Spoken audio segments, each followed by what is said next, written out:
नमस्कार मित्रांनो, तुमचं स्वागत आहे आपल्या चॅनलवर सुमित कुवार एज्युकेशन प्लॅटफॉर्मवर। तर मित्रांनो, आज आपण पाहणार आहोत बालभारतीतील जुन्या धड्यांमधील हा एक धडा।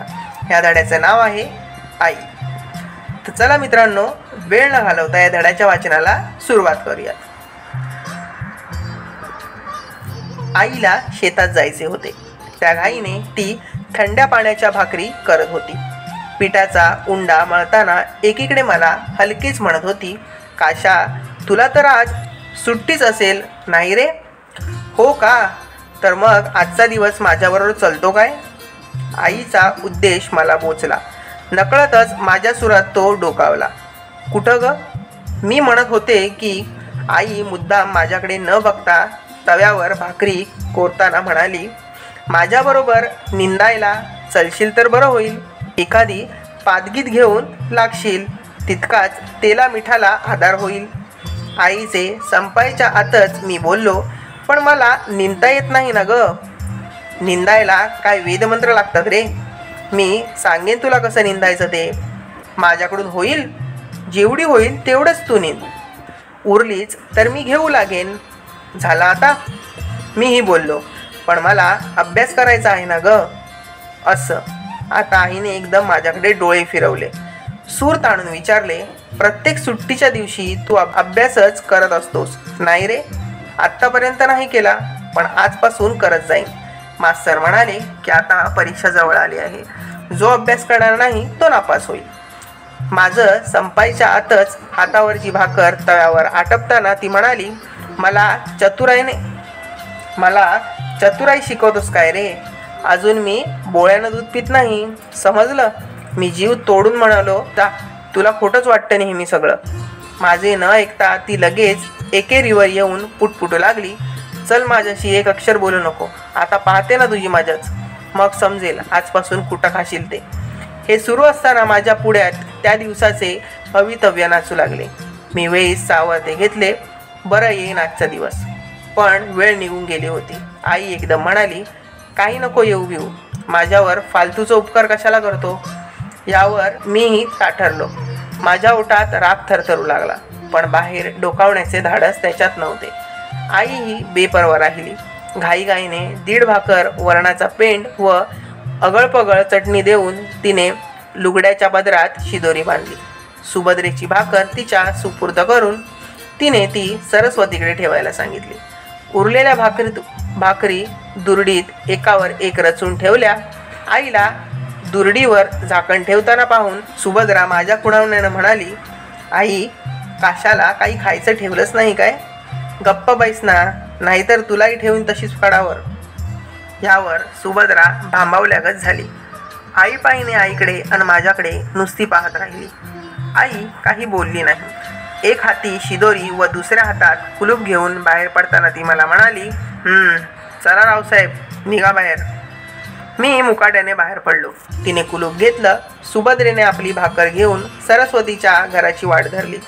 दाराच्या नाकात कुलपाची नथ अडकवून झाल्यावर आईने माझ्याकडे पाहत निर्वाणीने विचारले, मग नाही चालत ना निंदायला? यावर का कोणास माहीत आई नरमली आणि त्या भरोशावर मी ताठरू लागलो। मला बोलायला उशीर झाला आणि तिथेच माझी भयंकर चूक झाली, कारण पुढच्या क्षणी आई धमकीने म्हणाली, असं आहे तर मग नाही, आणि ती शेताच्या वाटेने चालू लागली। पाहता पाहता वाऱ्यासारखी दिसेनाशी झाली। माझ्या बुबळ्यांवर अश्रूंचा तगर तरंगला। भान विसरून मी आईची कोरी वाट निहाळत राहिलो। बराच वेळ गेला। हे बघत असलेल्या सुभद्रेचा चेहरा केविलवाणा झाला। ती मला म्हणाली, काशा, आईनं तुझ्यासाठी जेवायला नाही ठेवलं का रे?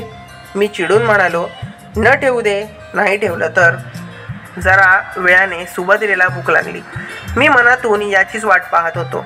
आपली भाकर खाताना सुभद्रा मला म्हणाली, काशा, ये रे आपण जेवू। भाकर तर थोडीशीच आहे, मी उगीच म्हणालो। असू दे, अर्धी अर्धी वाटून खाऊ। नाही बा। का रे? तू आईला सांगशील पोट्टे?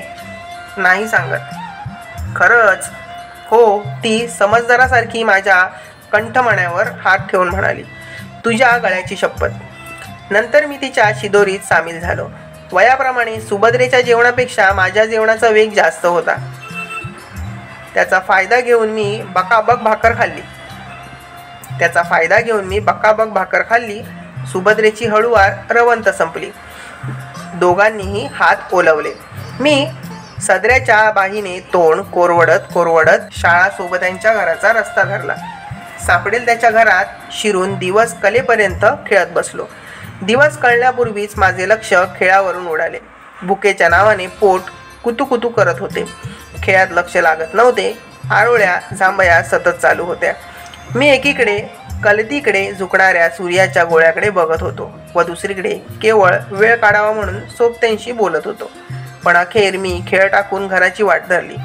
घरी आलो त्यावेळी सुभद्रा उंबऱ्यात डोके ठेवून माझी वाट बघत बसलेली होती. तिचाही चेहरा उतरलेला आणि डोळ्यात पाणी तरारत होतं. मला पाहताच ती म्हणाली, काशा, मला भूक लागली रे. मग मी काय करू? कुलूप उघड, आपण दोघं बहीण भावंड जेऊ. माझ्याजवळ किल्ली नाही. मग माझ्या भाकरीतली भाकर का खाल्ली रे तू? ती एकदम रडकुंडीस आली. नाकातून सूर काढत तालावर बोलल्यासारखी म्हणाली, ते काही नाही काशा, मला भूक लागली, मला जेवू दे, नाहीतर मी आईला सांगते हो. असे ती अगदी पहिल्यांदा म्हणाली तेव्हा मी आईच्या धाकाने घाबरूनच गेलो. पण नंतर आता बिनधोकपणे म्हणालो, जा सांग. यावर भुकेपेक्षा मी केलेल्या अपमानानेच तिला चिड आली. ती चिडली. भोकाळ पसरले. मी आईला सांगते असे टुमणे आवळले आणि मग झोपी गेली. ती झोपेच्या स्वाधीन होऊन आपले भुकेचे दुःख विसरून गेली. पण माझ्या जाणत्या शरीराला ते जमले नाही. मला ते सतत टोचत राहिले. आईच्या म्हणण्याप्रमाणे मी ऐकले असते तर बरे झाले असते असे मला वारंवार वाटू लागले. तेवढ्यातच आई घरी आली. तिला लांबून बघून मी सुभद्रेला जागे केले. ती उठली आणि घराकडे येणाऱ्या आईच्या वाटेवर गेली. पण आई एकदम घरी आली नाही. पहिल्यांदा तिने सरस्वतीच्या ओसरीत बस्तान ठोकले. माझ्याकडे पाहून न पाहिल्यासारखे भासवले. चुकून दृष्टादृष्ट झालीच तर आईचे डोळे मोठे होते. ते पाहून माझी छाती धसकली. तरी मनाच्या हिय्या करून मी तिच्या दिशेने गेलो. माझी चाहूल घेऊन तिचा चेहरा खूप कडवट झाला. वेळ प्रसंगी माझ्याकडे पाठही केली गेली, पण बोलली काही नाही आणि म्हणून मी तिथे उभा राहू शकलो. बसल्या बसल्या सरस्वती आणि आई त्यांच्यामध्ये शेतजमिनीतल्या गप्पांसोबत पानखंडांची देवाणघेवाणही सुरू झाली. आईने कमरेची पिशवी काढली, पण कधी चुना तर कधी तंबाखू खुंटला. आता काय? खुंटल्याचे पाहताच आई सरस्वतीला म्हणाली, कातर नाही का आता? तसा मी धूर्तपणा साधून म्हणालो, मी आणतो. काही नाही आणाबिणाचा असे बोलून आई अतिशय कठोर स्वरात म्हणाली, आणता येतो मला. हे ऐकून आम्हा दोघात पडलेल्या अंतरात टाका मारण्याचा माझा प्रयत्न फुकट गेल्याचे दुःख मला फार जाणवले. तेवढ्यातच माझी बाजू घेऊन म्हणा किंवा सहज म्हणा सरस्वती आईला म्हणाली, तो आणतो म्हणतो तर का आणून देत नाहीस ग त्याला? त्यावर आईने अंग हिसळले, नाक मुरडल्यासारखे केले. तेव्हा सरस्वतीने विचारले, का झालं तरी काय? मला त्या मूदबत्क्याविषयी तू बोलायला लावू नकोस बिचारे. नंतर आई स्वतः आमच्या घरात गेली. कात आणला. दोघींचे पान खाणे झाले. थोड्या वेळात आई घरात आली. आपली कामे करू लागली. ती पाण्याच्या घागरी घेऊन विहिरीवर गेल्याची संधी साधून मी चिमणीत तेल ओतले. आगपेटी घेऊन चिमणी लावायला बसलो. तितक्याच एक डोक्यावर आणि दोन घागरी हातात घेऊन येत असलेली आई माझ्यावर खेकसली. ठेव ती चिमणी आणि आगपेटी. तुला कोणी सांगितलंय का या मालपंचायती करायला? तरी आईचे हात रिकामे नसल्याचे पाहून मी माझे काम सुरूच ठेवले. पण आईने लगेच होत्या जागी घागरी पटकल्या आणि तरातरा चालत माझ्याजवळ आली. माझ्या हातातली चिमणी व आगपेटी हिसकताना म्हणाली, खबरदार कधी माझ्या कोणत्याच कामाला हात लावशील तर. आणि तिने स्वतःच दिवा लावला. त्यानंतर मी आईच्या कोणत्याही कामात मदत करण्याचे सोडून दिले. ती सारे काही एकटीच करत होती. कोणते हलके सलके व सुभद्रेला जमण्यासारखे काम असेल तर ती तिच्याकडून ते करवून घेत होती. तिला सांगितलेल्या कामात माझी लुडबुड तिला खपत नव्हती. तसेच आणखी दोनदा माझ्या वाट्याला आल्यावर आता मीही थोडा अकळलोच. खरोखर काही एक न करता खोलीतल्या एखाद्या वस्तूसारखा एका कोपऱ्यात बसून मुकाट्याने सारे पाहून न्याहाळू लागलो. आईची सारी कामे आटोपली म्हणजे आई जेवायला बसत असे. तशी ती आताही बसणार होती, शिक्क्यातले सारे काही ताटात वाढून घेतल्यावर सुभद्रेला जवळ बसवले. वरणाड आईचा काला केला. त्याचा एक भला थोरला घास घेतला. त्यावेळी न राहून तिचे लक्ष माझ्यावर गेलेच. तशी उठून म्हणाली, चल उठ तिथून. माझ्या खायच्या वेळेस असा ताटापाशी खेळून बसू नकोस. हे ऐकून मला पुरते बडबडून आले, पण इलाज नव्हता. त्यामुळे पाय आपटत अन नाक फुरफुरत मी घरातून ओसरीत आलो. ओसरीत अंधार मावत नव्हता. मी बसलो त्या जागेहून मला सुभद्रा व आई पूर्णपणे दिसत होत्या. मी मात्र त्यांना अजिबात दिसत नव्हतो. दिसू नये असाही माझा हेतू होताच. आईने 4-6 घास घेतले, पाणी प्यायली, तोंडचा पेला काढला, लुगड्याचा पदर डोळ्याला लावला, डोळे कोरडवत पण हलकेच सुभद्रेला म्हणाली, पोट्टे जा, तो बेईमान आहे का पहा बघ ओसरीत. हे ऐकून सुभद्रा तिथे येण्यापूर्वी मी सटकलो. ओसरीतल्या कुणासही सहजासहजी दिसणार नाही अशा अगदी दाट अंधारात जाऊन उजेडातल्या आईकडे व सुभद्राकडे पाहू लागलो. सुभद्रा ओसरीत आली. वर पाहिल्यासारखे करून आईने घाईने आईच्या ताटाशी बसताना म्हणाली, आई तो तर नाही ग तिथं. आईचा चावता घास एकदम थांबला. ती म्हणाली, काय काशा ओसरीत नाही? नाही. चांगलं पाहिलं? हो ना ग.